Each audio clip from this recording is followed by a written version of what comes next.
Good morning. Welcome to First Parish Unitarian Universalist in Medfield. We're so pleased that you're all with us today, and thanks to those who are streaming in from home as well. This congregation first gathered in 1651, and this historic meeting house was built in 1789 on the unceded ancestral lands of the Nipmuc. There are a few announcements in your order of service I'd like to draw your attention to, but of note, we hope you'll join us after the service for a potluck lunch. Welcome to this place. Here we search for truth and understanding. Here we celebrate life and we contemplate its mysteries. Here we share healing and wholeness. So whoever you are, wherever you come from, whomever you love, we welcome you to this congregation. Our chalice lighting this morning is by Lori Gorgas Lavin. We light our chalice flame for those who lived their lives in closets of shame, for those who furtively visited the bars where nobody knew your name, for the Stonewall riot and the fierce trans women who fought, for the plague which still takes far too many, too young, too soon. So many gone. So many never lived to see out gay kids singing on TV, out gay people serving in the military, marriage equality, families formed by intention.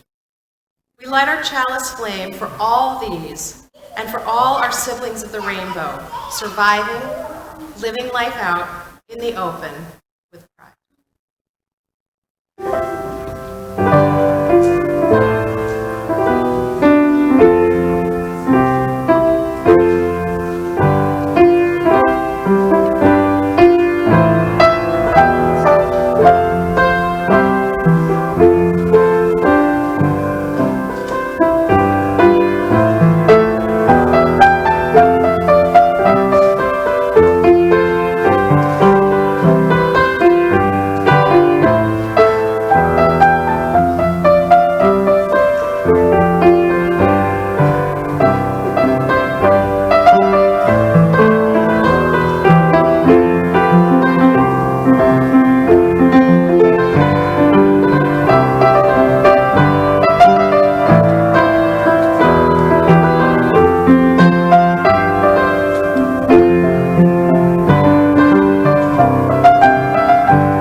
We often speak so often of brokenness in religious life. Let us speak today of wholeness. You are welcome here, all of you. Every part of you, beautiful, just the way you are. Here you do not need to be something more or something less. No holding back, no hiding, no exerting yourself, no trying to do more or be more. You have inherent worth and dignity. There's nothing to prove here, nothing to prove to me or that person sitting next to you or to the children or to anyone else. You don't have to try to be witty or more quiet or more outgoing. You are beautiful. Every part of you beautiful, just the way you are. You do not need to change anything about yourself to be welcomed here. Your skin, your hair, your belly, your limbs, your face, all are beautiful just the way they are. You are extraordinary. Each and every one of you different, and each and every one of you beautiful in your own way, breathtaking. Come, let us worship together.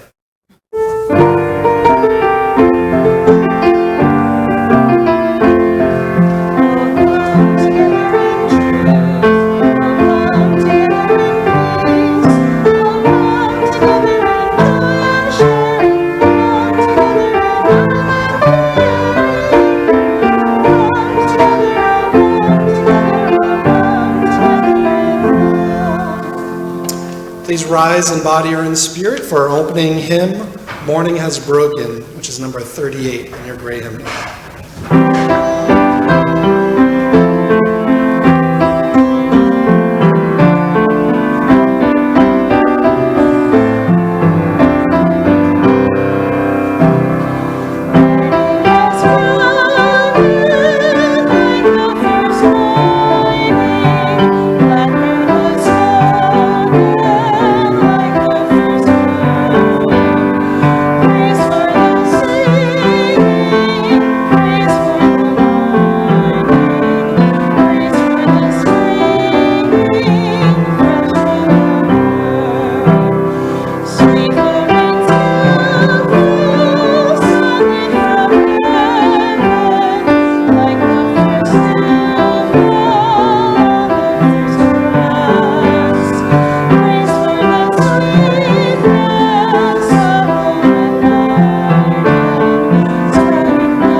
Now I'd invite forward Jennifer Goodman to lead us in our Time for All Ages.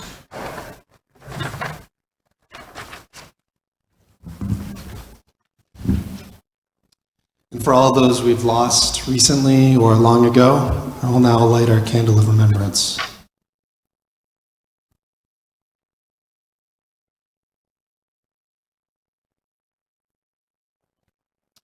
All right, well now it's time for the children to head out to religious exploration. So as they go, let's sing them out.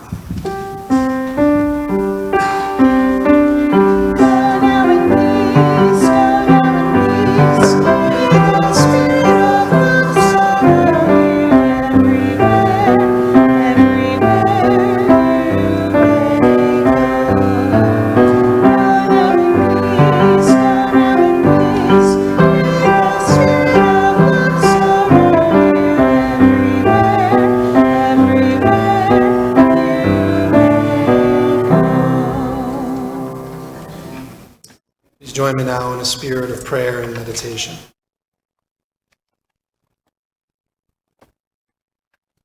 Spirit of love, great mystery of the universe, you have a lesson for all of us It's that all of life is beautiful.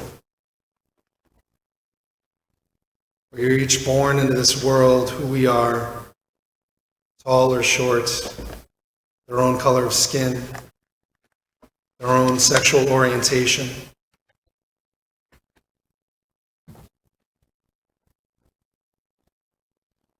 As is said in that famous hymn, how can anyone ever tell us that we are anything less than beautiful, anything less than whole?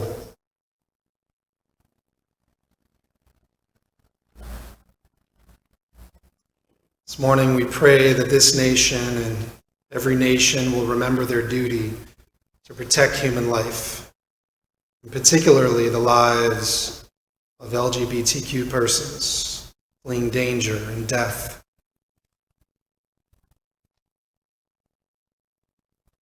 We pray for those who are forced from their homelands and their cultures and their religions, not because of some fault, but because of who they are. Who are placed in grave danger simply for being the person that they were born to be.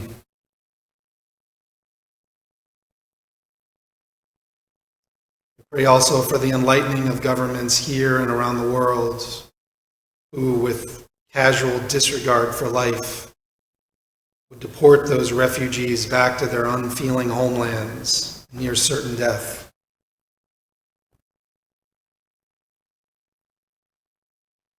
All human beings are born free, equal in dignity and rights.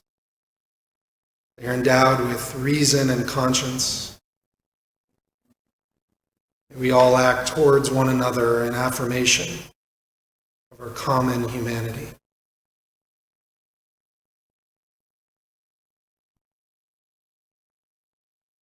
Let's hold all this in our hearts as we enter into a time of silent meditation.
Now I would invite forward Shirley Riga for a reflection.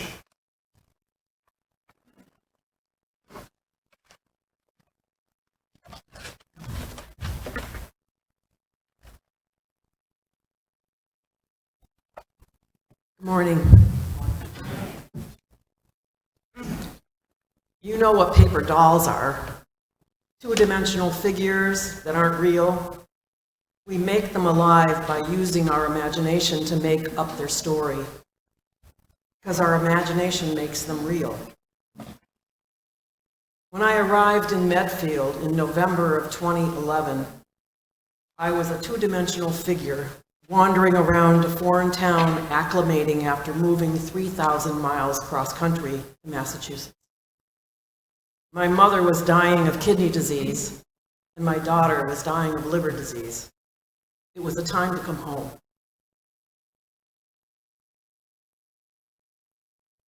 I walked arm in arm with my wife, Thea, as we explored and settled, feeling lost and trusting I would land on my feet. Thea was temporarily in town, soon to go back to California to continue care with her 100-year-old mother. We were caregivers maneuvering into our new lives bi-coastally. We lived apart for 4 years. The rainbow flag was the marker that hooked me and allowed us both to enter First Parish Medfield and trust we would belong as gay women. We were paper dolls sitting amongst the pews, eyes wide open. Reverend Stower was on the pulpit, and strangers were present.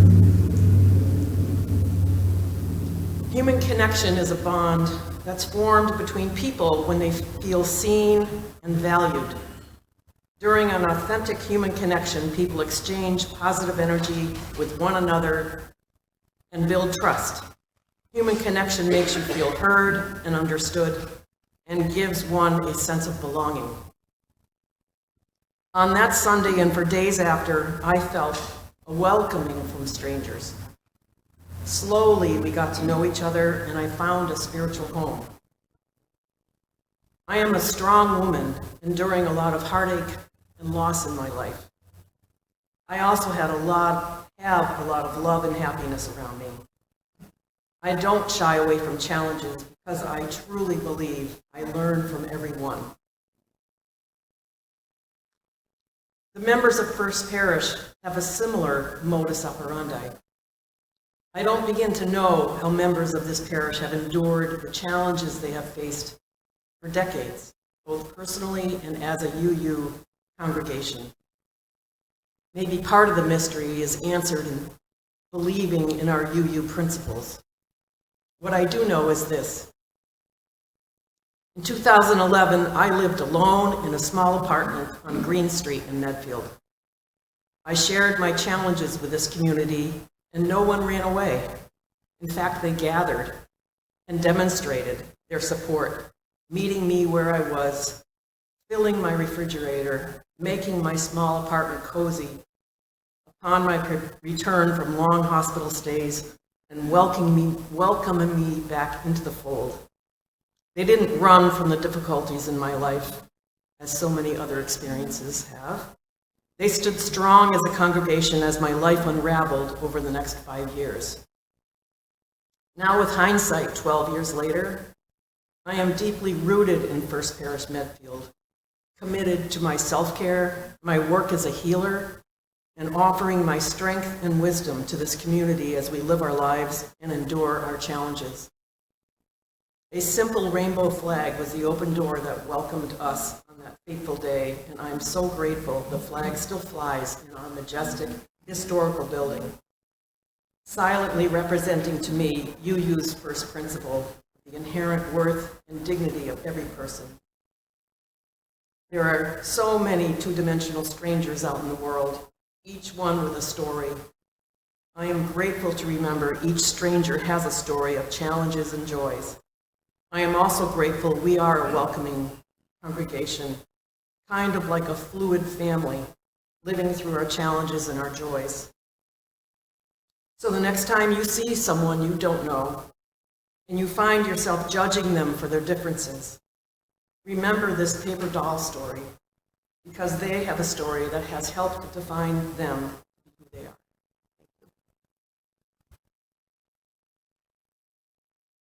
Thank you, Shirley, for that powerful reflection. Now I'd invite forward Becca Cornett to share with us the morning's reading.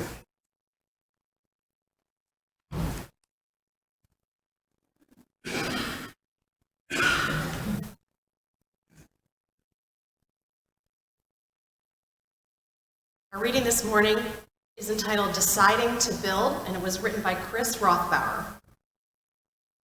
The first time I was told that I was too queer to be a congregation's minister, they asked, "What will the neighbors think?"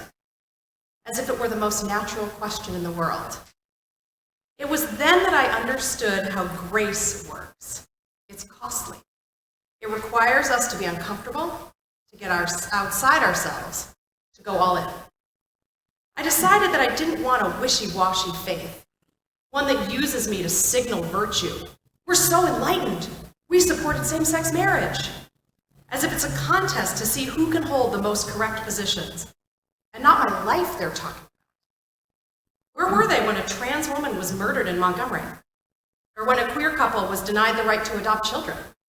Or when Congress failed yet again to pass an Employment Non-Discrimination Act that would keep people like me from being fired just for who we are? Or when a teenager, despondent, when their parents told them to get the hell out of their house, took an overdose of their antidepressants? I don't want a faith that cares more about what conservative neighbors, who would never join us anyway, think more than caring about affirming my humanity, who understand that throwing your lot in with marginalized people requires more than talking about your friendship with the lesbian couple down the street.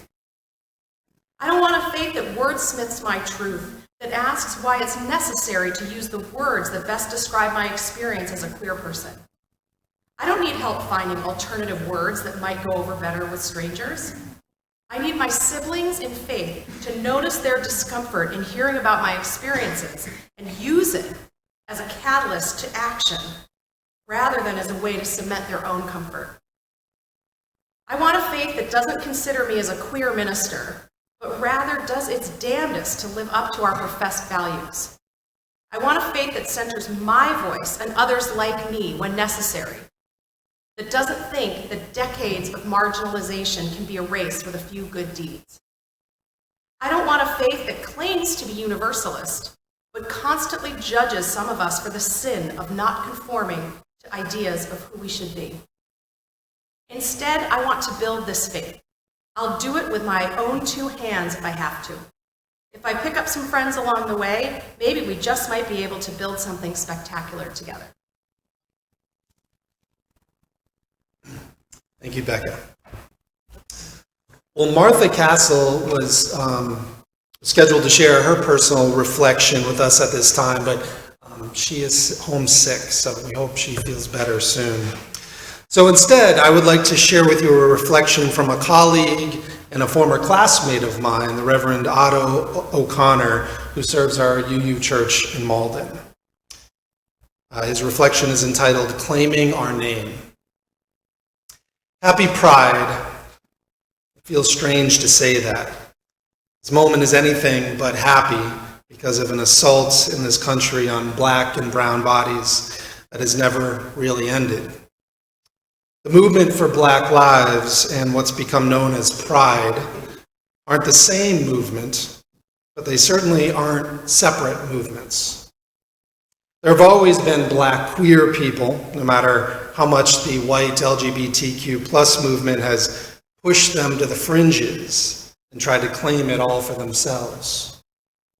I claimed Otto as my name as an adult, a symbol of my identity as a transgender person. I claim this name to help me think about who I am and how I am going to be in this world of ours. But Otto wouldn't be my name unless a Black trans woman named Marsha P. Johnson and a Latina woman named Sylvia Rivera responded to police-induced violence at the Stonewall Inn in 1969. Two women of color who claimed those names for themselves. It wouldn't be my name if it weren't for Rita Hester, a Black trans woman who was murdered in 1998, and the vigil of her death that led to the annual reading of the names of the dead our beloved transgender siblings killed by anti-transgender violence, the overwhelming majority of whom are transgender women of color, who often aren't called by their right name in their obituaries or funerals. These aren't just names on a list. Their whole lives with hopes and dreams just as our own. We have to say their names. I wouldn't be able to live as I do without these ancestors who lived their queer lives unapologetically. My liberation is tied up in the liberation of Black and brown lives. These are my siblings being killed. Now is not the time to remain silent. And so I claim responsibility as a white person to speak up, to decenter myself, to accept the ways in which I've gone along with the insidious anti-Blackness in this country. I invite you to name for yourself what your commitments will be, because we need to name them again and again. These might be different depending on who you are in this struggle. For Black and brown folks, this might simply be surviving right now. Name them, and don't let them go.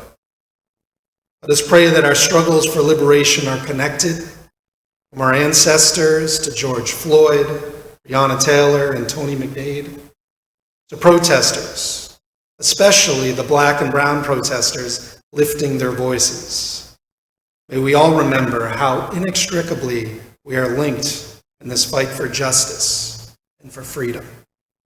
May it be so. So this morning we will be having our offering as usual, but I'd like to say a few words about this community. In my experience here, this place saves our lives in big and small ways every day.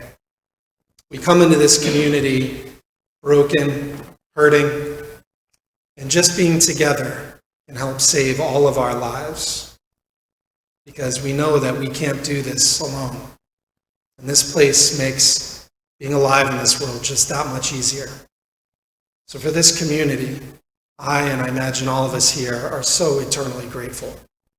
And to that end, I would ask for your support in helping to contribute to this community so that we can shepherd this community into the future. The morning offering will now be given and very gratefully received.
What a blessing to have the Larger Circle Band back, isn't it? Well, next I would invite Thea Iberall to share a reflection.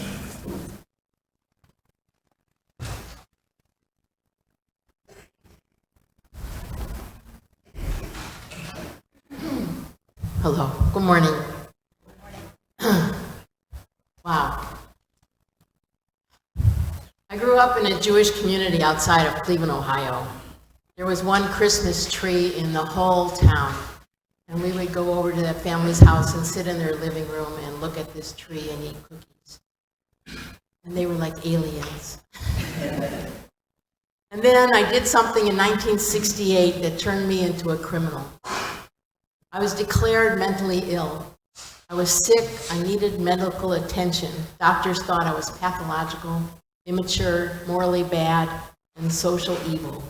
All because at the age of 19, I fell in love with a woman.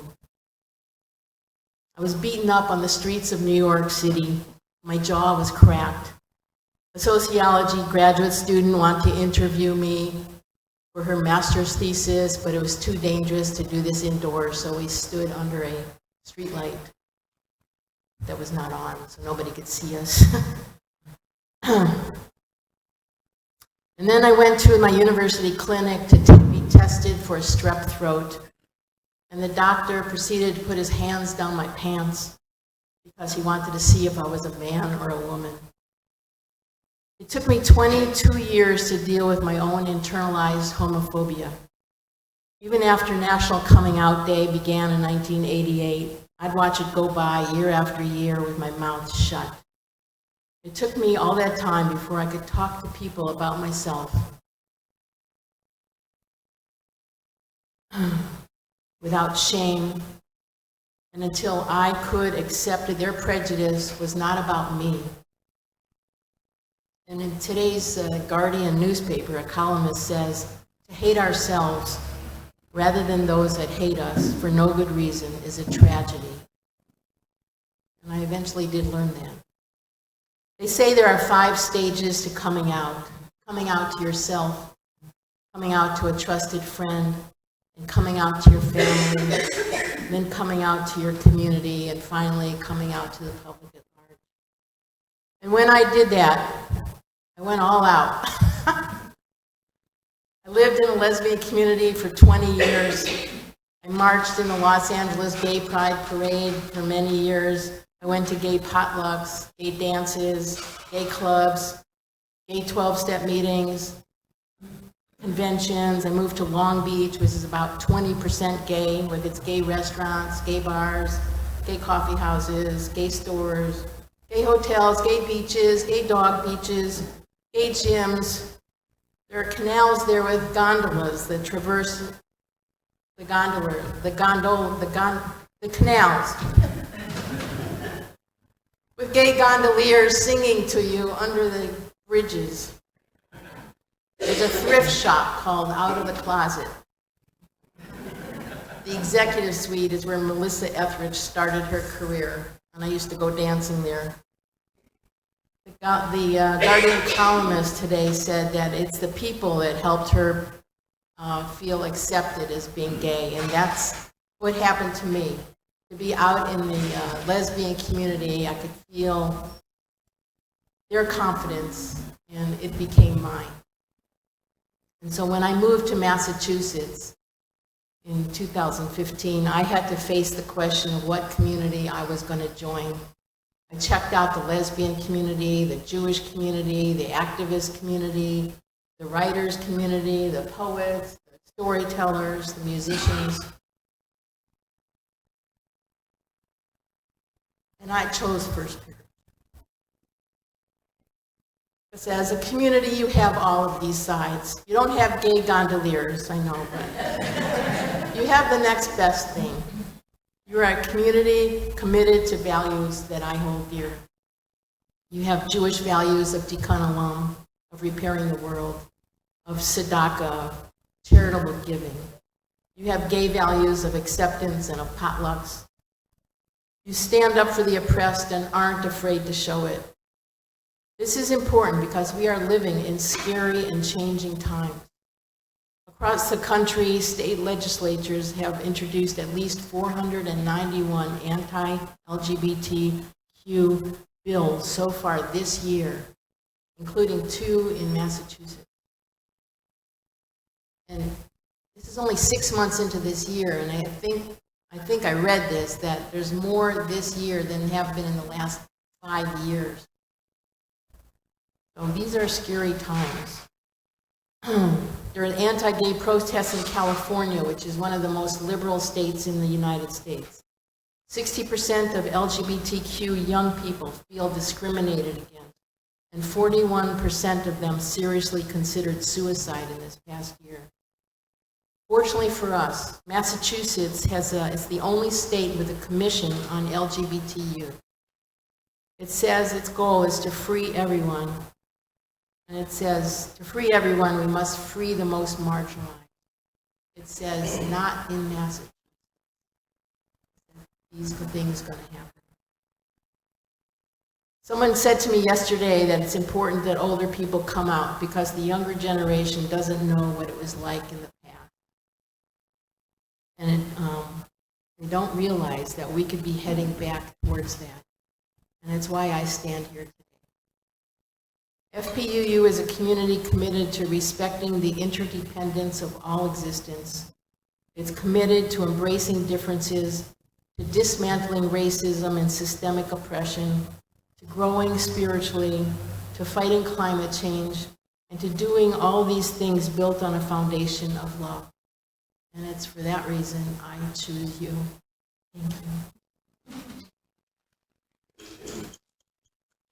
Thank you, Thea. Please rise in body or in spirit for our closing hymn, This Little Light of Mine, number 118 in your gray hymn.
Within each of our hearts is a most glorious light.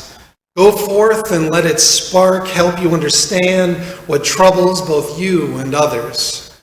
Go forth and let its light of reason be a guide in your decisions.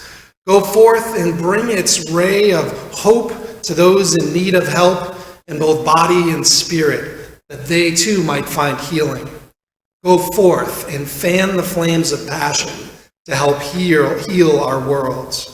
Go forth and spread the warm glow of love, pushing back all the darkness of the world. Go forth and share your most glorious light with the world.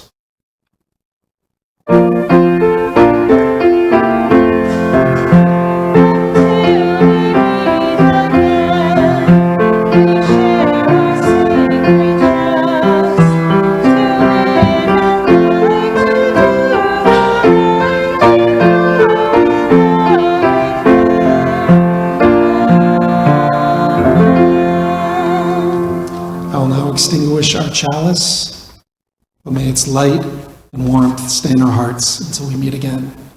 Here ends our worship. Let our service begin.